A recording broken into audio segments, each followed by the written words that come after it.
Good afternoon. Thank you for standing by. This is Michelle Giroux of the Rural Wireless Association. The RWA Education Committee is pleased to welcome you to this RWA Huawei webinar on Rural Internet of Things.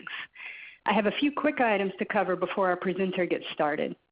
During the presentation, all participants will be in a listen-only mode. If you would like to ask a question during the presentation, please type your question into the chat feature located in the lower left-hand corner of your screen. Jim will answer questions at the end, but please do post your questions throughout the presentation. If you need to reach an operator at any time, you may press *0. Finally, this conference is being recorded on June 29, 2017, and will be available on the RWA website. I'd now like to turn the conference over to Jim Parker of Huawei. Jim? Good afternoon. My name is Jim Parker. I am the Director for Wireless Product Line Management for Huawei's Small Cell and Internet of Things product line. If you're not familiar with Huawei, Huawei has the #1 market share in wireless infrastructure worldwide, and in the IoT space offer IoT chipsets, modules, platforms in addition to its wireless infrastructure. My email address is on the cover slide, so feel free to reach out to me if you have any questions or need additional information. For today's presentation, we'll cover IoT forecast, highlight many of the innovative business models which have been developed, but the majority of the time will actually be spent on innovative IoT solutions that have been developed for a wide range of vertical markets. I also have a handful of slides highlighting use cases on IoT deployments worldwide.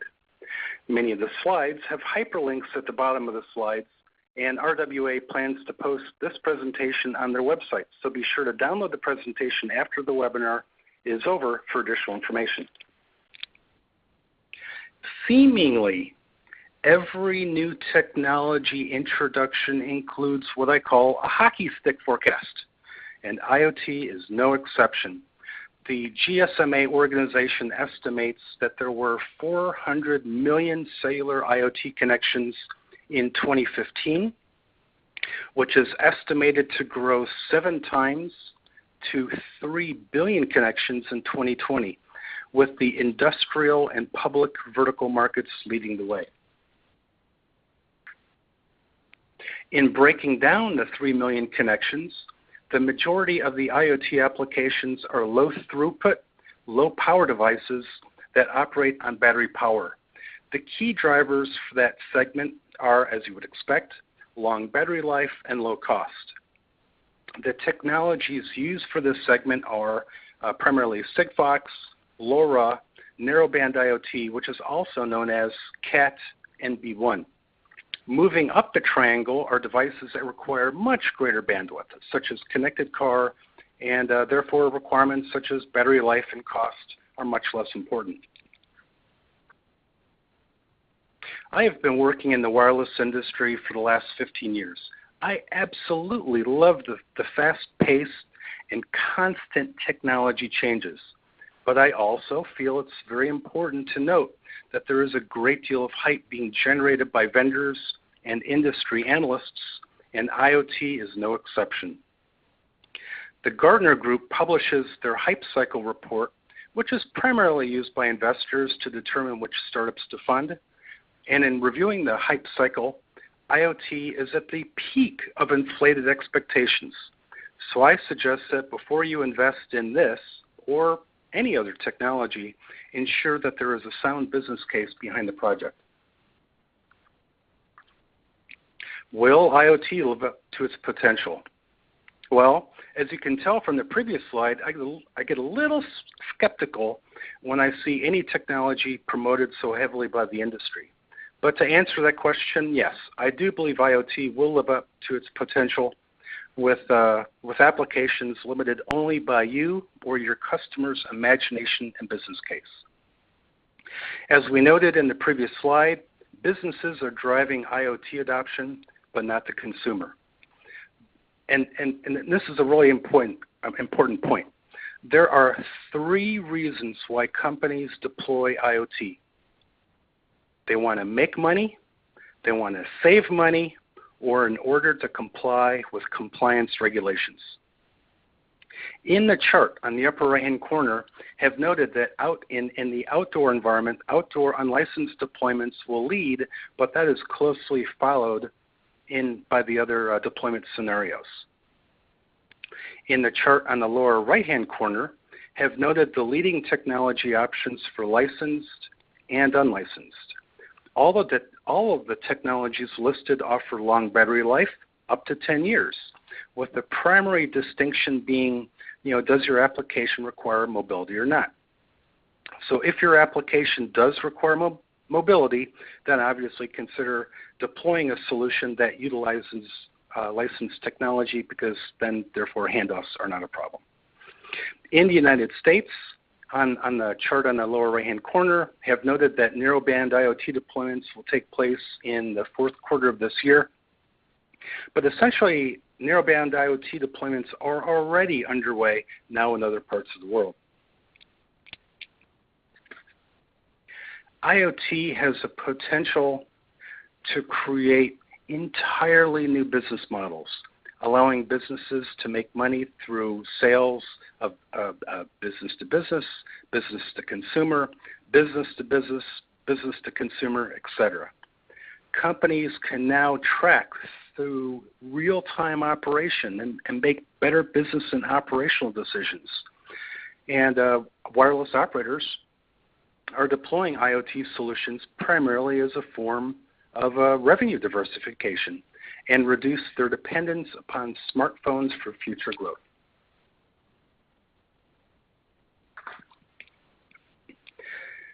The Gartner Group may have IoT at the peak of inflated expectations, but in reality, we are very early in the adoption stage. Frankly, customers are confused. Why? Because vendors are selling speeds and feeds. Vendors and wireless operators need to speak the same language as business and focus on use cases with justifiable return on investment-based use cases in order for IoT to become widely adopted. CTIA reports that by the end of last year in the United States, we're at a 121% penetration rate. So basically, everyone who has ever wanted a smartphone, they have one. So, so the wireless operators have embraced IoT to offset the decline in wireless subscriptions. In reviewing the published financial statements of the leading Tier 1 operators, post-paid subscriber growth is flat, with the growth occurring in the increased number of IoT subscribers. AT&T has noted that their key solution areas are connected cars, fleet tracking, and smart cities, with Verizon targeting energy and utilities for growth.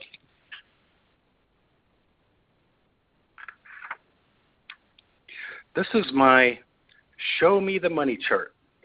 The source material for this chart is a study conducted by Vodafone in Europe, and it illustrates that the money is made not by selling devices or connectivity, but instead by moving up the value chain by deploying platforms and system integration services. This is essentially the same information as shown on the previous page, with the key takeaway is the money is made by moving up the value chain. The other advantage by moving up the value chain is it offers a potential for a recurring revenue stream from software license, platform use fees, versus the one-off gains from a device sale.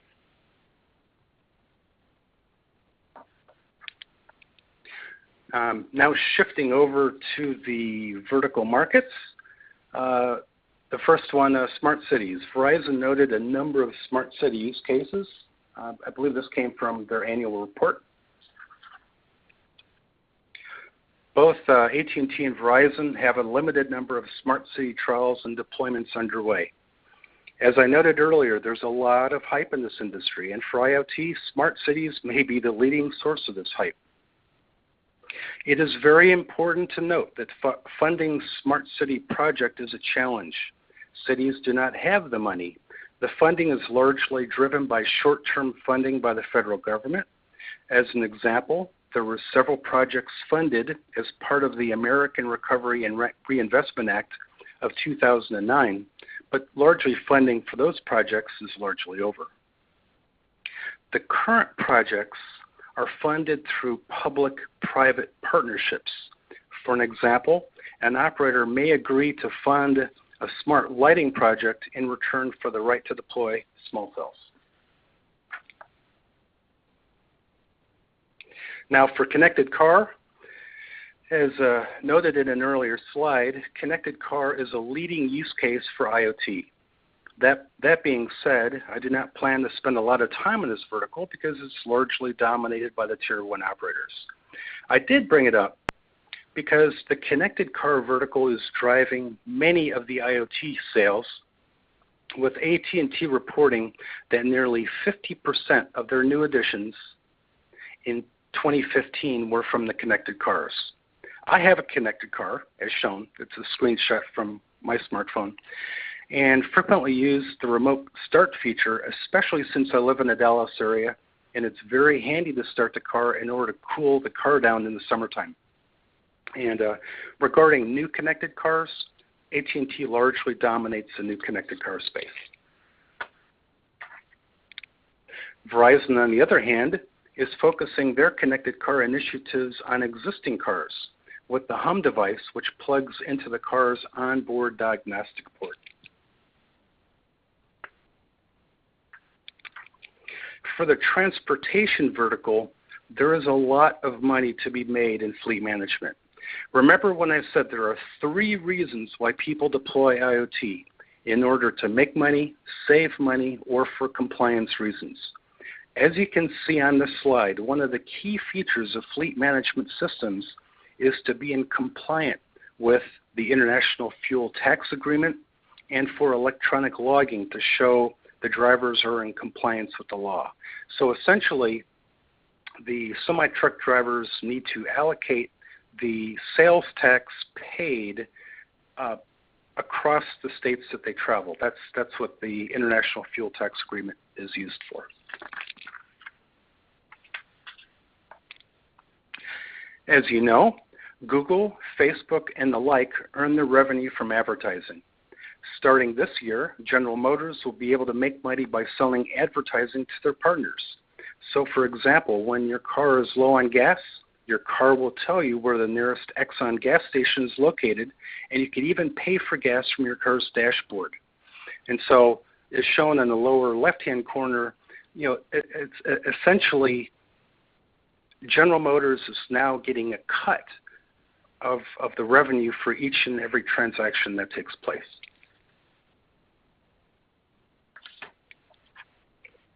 Car insurance companies are getting into the act as well, and by installing a device that tracks the driver's behavior, it may potentially offer the driver a discount on their auto insurance.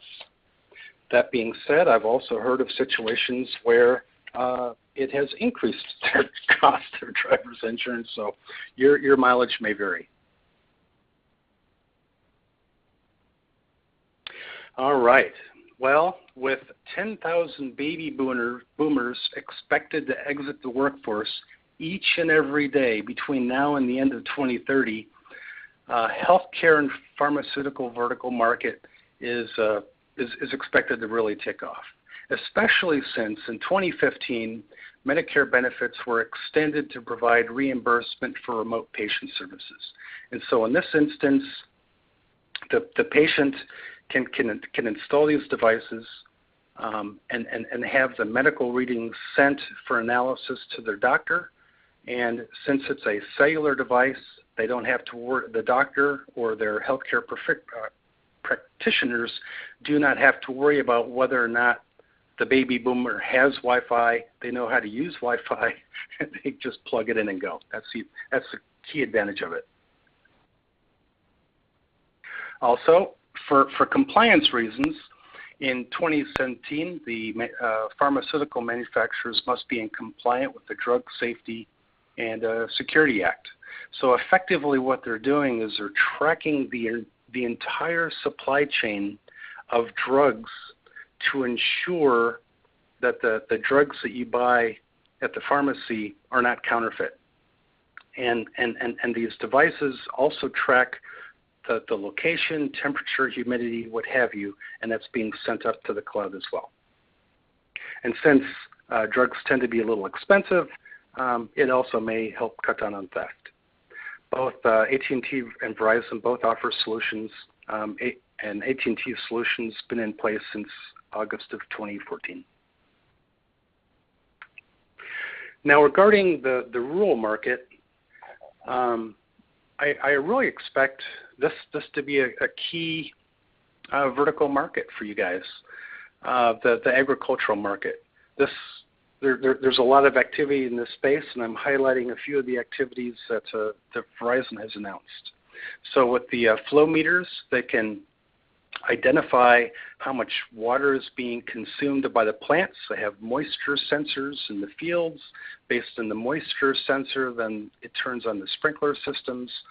And surprisingly, they're using unmanned aerial vehicles to actually conduct and collect aerial data, which is then fed into the system so that the farmers know what's going on in the field. And then, of course, there's other applications, tank, bin, and grain level monitoring and level management systems, which are in use.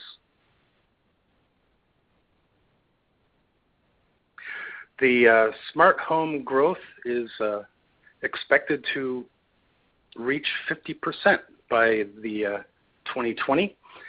This is another vertical that you may find a take rate in the rural market. In the chart on the lower right-hand corner, what we're seeing is the expensive professionally installed systems will be overtaken by the less expensive, easier to install do-it-yourself systems. But one of the key variables with any security system is to prevent your home from being breached by having somebody just simply cutting your telephone line. So having a cellular-based solution makes a great deal of sense. In the smart home automation vertical market, at the last CES show, we're seeing digital voice assistant devices, aka Amazon Alexa, and soon the Apple Siri platform, really driving sales growth for the home market. Looking at the connected home, the old style monitoring systems, utilized a wired connectivity. They used POTS phone lines. Well, the problem with that is now CTI reports that 49% of the people do not have a home phone line. So we're naturally shifting over into the next wave, where systems will utilize both the cellular connection as well as broadband access connection in order for its monitoring platform. And then eventually going from a closed platform to an open platform that I'll show in the next slide, showing where it's becoming an entire ecosystem where your home security system then controls a number of devices within your home.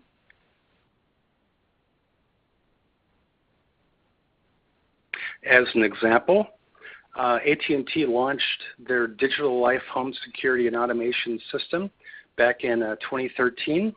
As you would expect with any security monitoring system, it provides 24/7 security monitoring, but it's also designed to monitor a wide range of sensors within the home, to include the thermostat, water monitoring. They have moisture sensors, door locks, and the like. So the controller, which is installed inside the home, is IP-based. So So any of the data coming in from the video cameras is sent over the broadband connection, but all of the alarms are being sent over the cellular connection.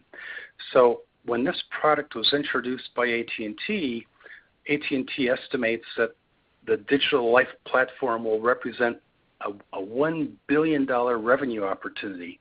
And it's also important to note when I ran this analysis earlier is the total addressable market for home security systems has largely not been satisfied.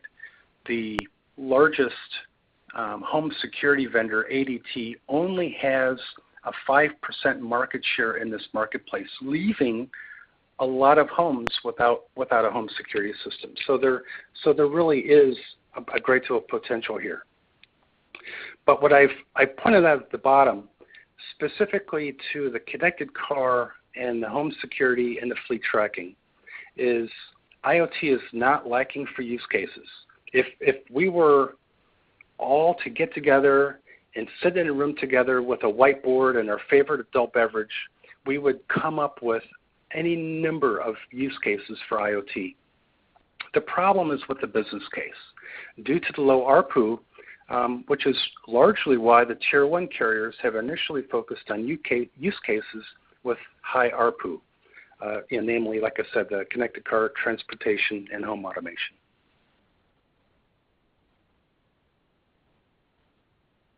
Industrial IoT. This is expected to be a huge use case in taking off, because the technology that was previously used is called SCADA, which stands for Supervisory Control and Data Acquisition.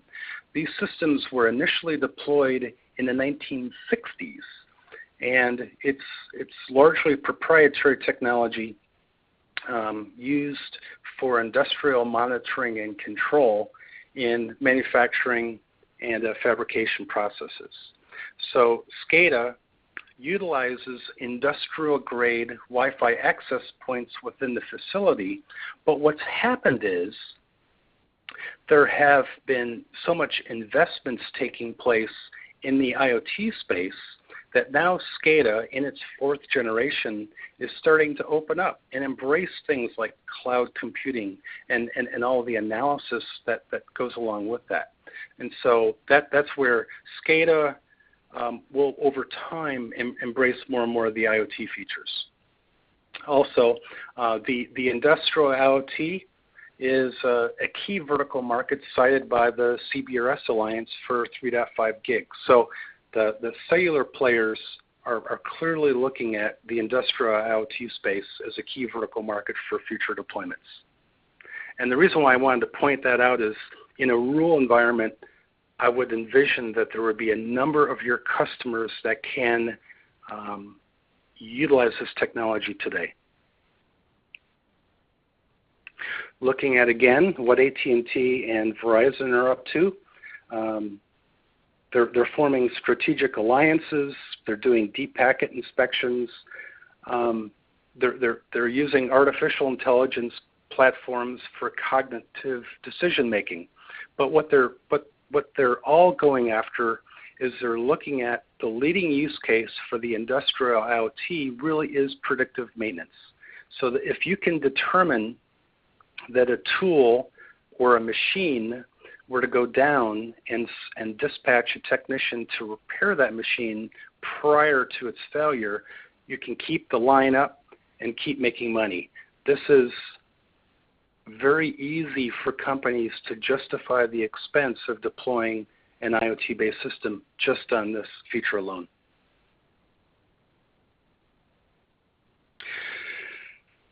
Oh my goodness. I shouldn't use the word Chipotle, but they're almost synonymous with food poisoning. With one out of 6 people get sick from contaminated food every year. So this is and looking at the hospitality vertical market, nobody wants to go on vacation and come back with a reminder of their vacation other than their vacation pics, right? So in this instance, a very creative solution was created Essentially, it's a temperature and humidity monitoring system with an IoT module. So again, in order to be compliant with the U.S. Food and Drug Administration and the U.S. Department of Agriculture, their mandatory hazard analysis critical control point program to ensure food safety, one of the key requirements is that all restaurants and food service providers maintain daily temperature logs for all the refrigerators and freezers. I also wanted to point out that the company that is offering this service charges $100 a month for monitoring. So here we're looking at a small company has created an innovative solution and getting paid a relatively, what I consider a high ARPU for deploying it or making the product available for sale. The educational market. Now, many of the IoT solutions specific to the education vertical market are really not IoT applications. They're learning applications which utilize Wi-Fi and the like. But we are starting to see some pretty innovative things pop up in the educational market. Verizon recently acquired a company that creates interactive displays. And this interactive display or kiosk provides Wi-Fi, cellular services, and so by deploying this technology, Verizon is establishing themselves in a smart city vertical market, which is of course key for them. But it also is an application or tool sold into the campus environment. And by the way, they would be able to sneak in a small cell and utilize these devices to provide service in areas where the local municipalities may not allow towers, outdoor DAS systems, or small cells from being deployed.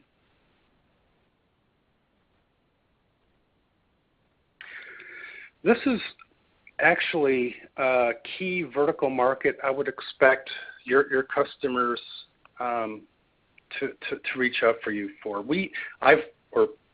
We've received quite a few instances where our customers have contacted us for water, oil, and gas, especially with the amount of fracking which is taking place in the United States. The companies that conduct the fracking need, of course, to be able to manage and monitor their networks, which is a perfect IoT application. So here the example shown is water. The EPA estimates that 20 to 60% of the water is wasted due to water leaks and broken pipes. And the next bullet, I was actually surprised when I saw that 10% of the overall energy use is actually conducted to water in pumping, purifying, moving, and heating the water.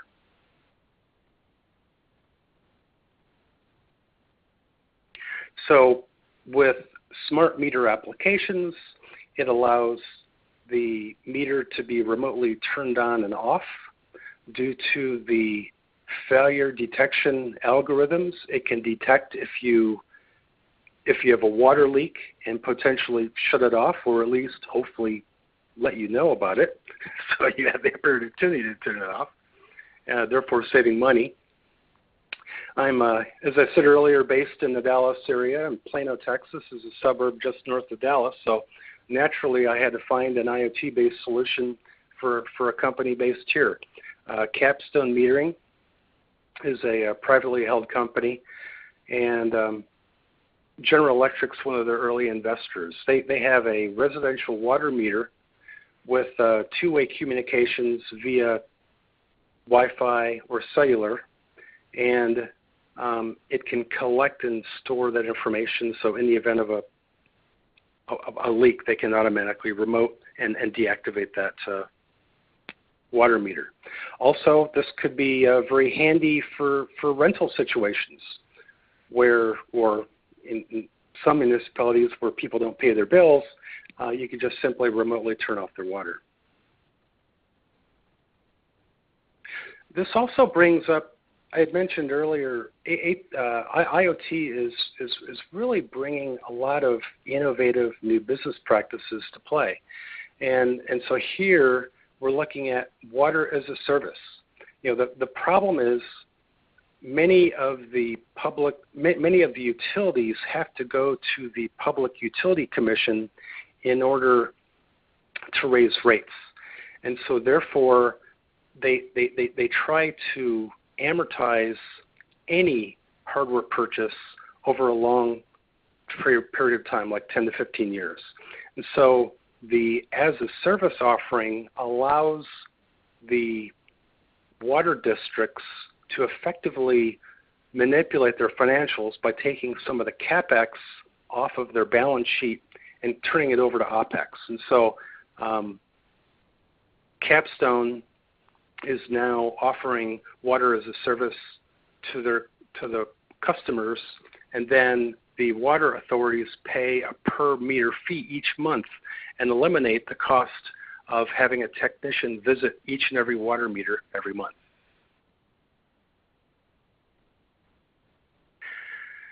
Not to be outdone, here's another business model. Now, energy as a service business model. The grid operators can utilize this technology, manage and monitor the grid, and here, if there are any meters that are in places that are hard to visit, they can simply deploy those meters in those areas, pay again, just like in the previous example, pay on a per monthly basis and reduce their upfront capital costs. So the advantage of this or any other as-a-service business model is that the utilities do not have to pay for this cost up front, and they're paying for it at an ongoing basis.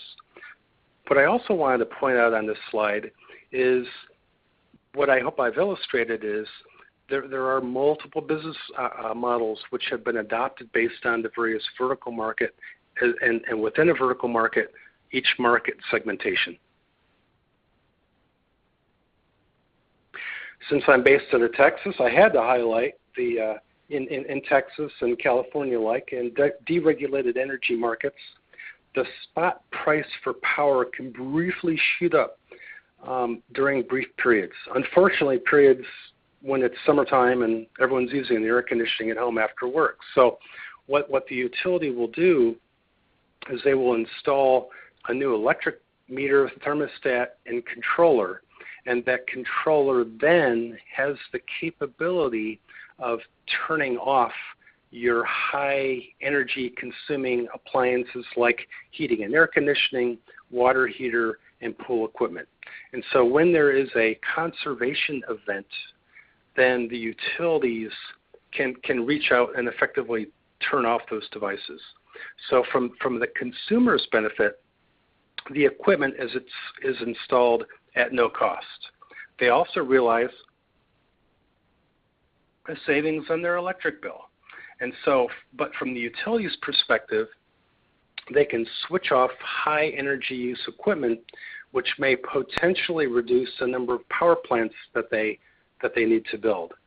The reason for that is I think the utility companies have very much many of the same issues that the wireless industry has, in that nobody wants a new power plant, nobody wants a wireless tower in their backyard. So this is their way of effectively getting around some of those situations. So the reason, again, I wanted to highlight the energy, utilities, and water is it's ubiquitous.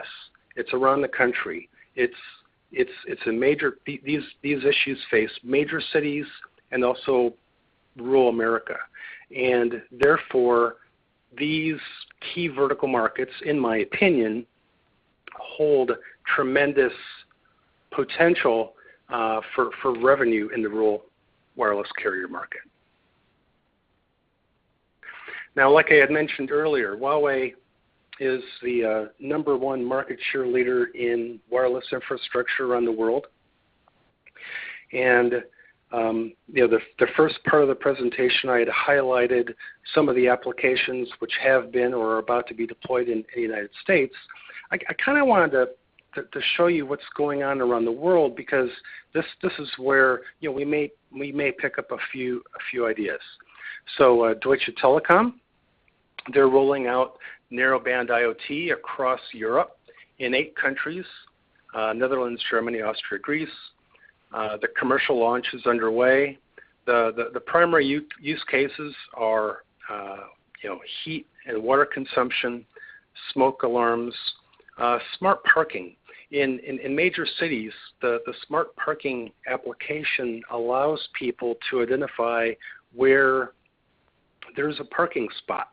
And in cities like London, where they're trying to cut down on the amount of traffic going into that city, this has been shown to reduce traffic congestion. And then for smart waste management, effectively what they're doing there is they're adding sensors into the trash cans. The sensors in the trash cans will let them know when the trash can is full. Why would a company pay for a truck roll to an empty trash can? So therefore, they've seen cost savings as a result.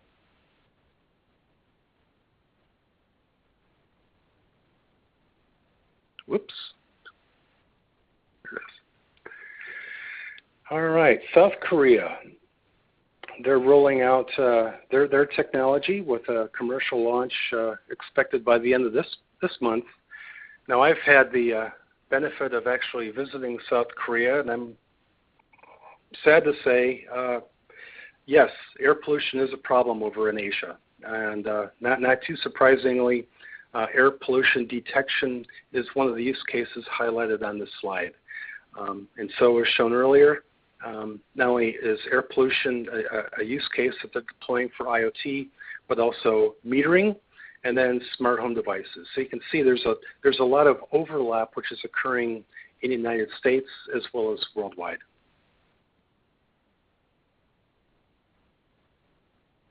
China Unicom. There's 800 sites being activated in Shanghai. They're operating at 900 megahertz. At the lower frequencies, of course, provide better wireless coverage. So they have 800 base stations covering essentially the center of Shanghai, and they plan on covering the entire city by the end of this year.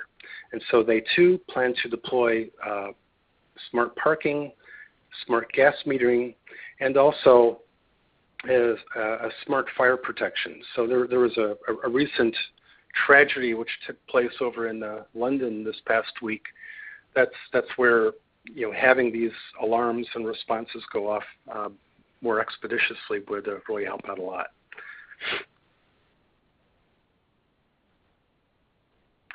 So in conclusion, wireless operators have embraced IoT to offset the decline in wireless phone and tablet subscriptions.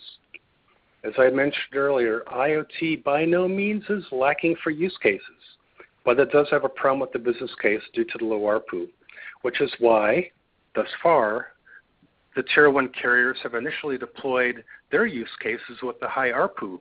So, but what they're effectively doing, they've initially targeted the higher ARPU use cases. Now they're walking down the value chain. Multiple business models have been adopted based on the vertical market as well as the market segmentation. And as I noted earlier, applications that require mobility, that is handoffs, may be better suited for a license-based solution. 95% of the revenue opportunity is from platform and applications. So consider offering a complete solution versus only offering a connectivity-based solution. So in the earlier slide, I said don't talk speeds and feeds, talk return on investment. And when you're talking return on investment, you're talking turnkey solutions. By offering a complete solution, you'll be higher up in the food chain. You'll be considered a trusted advisor instead of just simply a vendor. And so then, again, moving up the IoT value chain may potentially provide a reoccurring revenue stream from software license and platform use fees. So that's all I have, and at this point, would like to take any questions from the audience. And so for the first question, let's see if I can get this one. It seems like there is a hacking event in the news every day. What measures are in place to ensure security? And for this answer, frankly, that's one of the key benefits of licensed IoT technology, because it benefits from all of the security and privacy features of mobile networks, such as support for user identity confidentiality, entity authentication confidentiality, data integrity, and mobile equipment identification. What also takes place is behind the scenes, the wireless operators have to certify all the devices that are being deployed on their network, and therefore ensure that the devices that are being deployed meet their security requirements. Next question. What are the benefits of using licensed versus unlicensed technology for IoT? Well, aside from the security benefits I mentioned earlier, the licensed IoT technology leverages your existing investment in wireless networking infrastructure.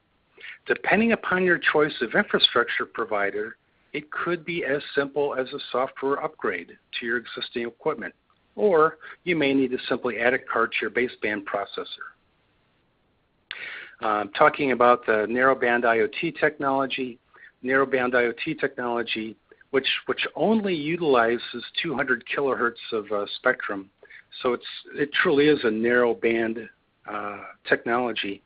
It provides increased flexibility by allowing the wireless operators to deploy the technology either within the LTE band itself, in a guard band, or in its own dedicated spectrum. Since it is using licensed spectrum, the licensed technology has inherent to it quality of service technology. So in contrast with unlicensed, you will need to deploy a separate and dedicated base station, which will negatively affect your ROI since you're deploying new base stations. And since the technology uses unlicensed spectrum, the communication is subject to interference. Let's see. One of the questions was, several of the questions, can we get a copy of the presentation? How soon can we download these slides?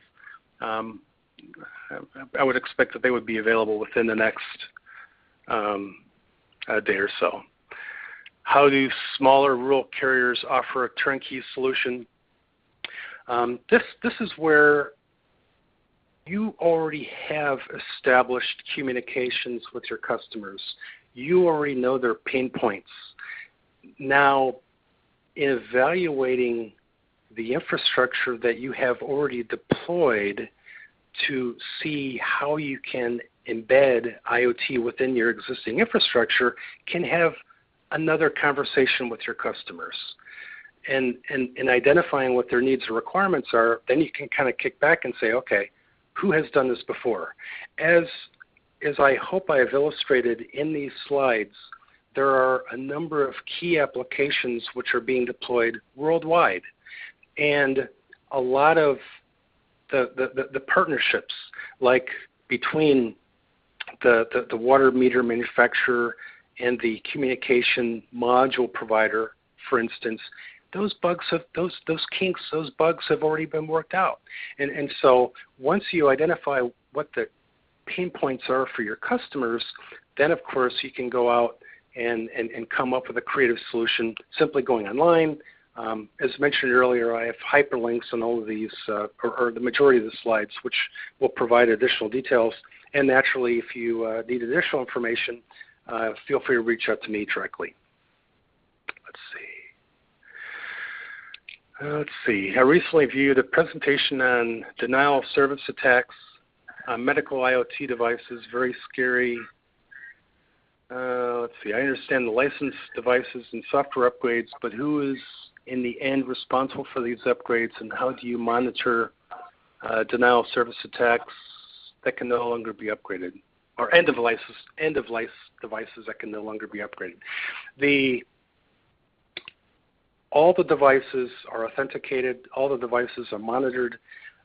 If there is an abnormal amount of traffic coming from these devices, they can be remotely shut down. So I'm not going to say that this or any network, heaven forbid, because we'll have North Korea sending their programmers over try to hack this stuff, right? But I'm not going to say that any system cannot be attacked, but successfully attacked. But frankly, the attacks that we've read have been on Wi-Fi networks, commercial networks. They have not generally been successful at attacking the cellular networks, thank God. And the large part of it's because these devices have SIMs, and so they're authenticated. Let's see, a question, would Huawei be able to participate in the IO business opportunities in the United States? That's really up to you, our customers. I see absolutely no reason why we could not participate. We certainly have received a lot of interest from customers in the United States. Most of the IoT solutions that I've illustrated and shown are not voice applications, and that appears to, the voice application, those seem to be of a greater sensitivity for those in Washington. Let's see. Okay, come on, guys. 10 more minutes. We need more questions.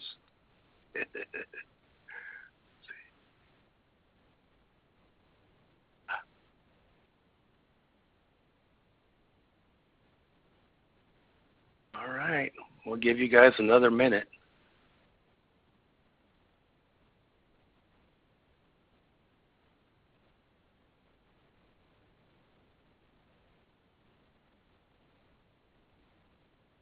All right. Well, it looks like that's the end for the questions. And if you have any further questions, feel free to reach out to me via email. Like I said, the presentation and this webinar, which has been recorded, will be posted and available on the website. So that's it for me. Thanks again for your time. Ladies and gentlemen, that concludes the conference call for today. We thank you for your participation and ask that you please disconnect your lines. Thank you.